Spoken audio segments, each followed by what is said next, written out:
আজকে বাড়িতে মুসুর ডালগুলো শুকাইতে দিয়েছে। সো হ্যালো এভরিওয়ান, কেমন আছো তোমরা সবাই? আশা করি অনেক ভালো আছো।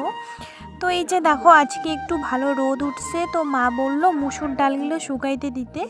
তো অনেকটাই শুকাইছে, আর একটু হলে ভালো হয়। তারপর এগুলা ভাঙায় নিয়ে আসবে ডাল খাওয়ার জন্য, বাড়িতেও খাবো আর স্কুলে নিয়ে যাবে। তারপর মা আমাকে 100 টাকা দিল, বলল দোকান থেকে তেল নিয়ে আসতে। এখন আমি দোকানে যাচ্ছি। এই যে দেখো, আমার জন্য একটা চানা নিলাম। তেলটা নিয়ে আমার কাছে 10 টাকা বেঁচেছিল, তো ওটা দিয়ে আমি কিছু খাবার নিয়ে নিলাম, একটা চানা আর একটা সয়া স্টিক নিয়ে নিলাম আমার খাওয়ার জন্য। তো এগুলা নিয়ে এখন আমি বাড়ি যাচ্ছি।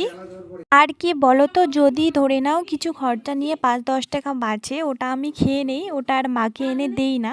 তারপর মা বলল তেলটা ঢেলে দিতে, তো চাকু দিয়ে কাটছিল না, তো দাঁত দিয়েই ছিঁড়ে দিলাম প্যাকেটটাকে।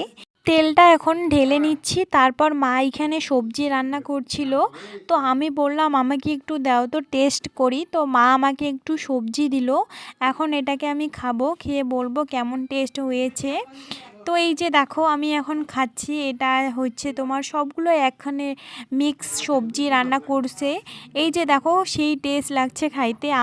তো আমার অনেক খিদেও লেগেছিল, দুপুর হয়ে গেছে যেহেতু। তো চান করে খাবো, তার আগে একটু সবজি খেয়ে নিচ্ছি। ভিডিওটা কেমন লাগছে অবশ্যই জানা।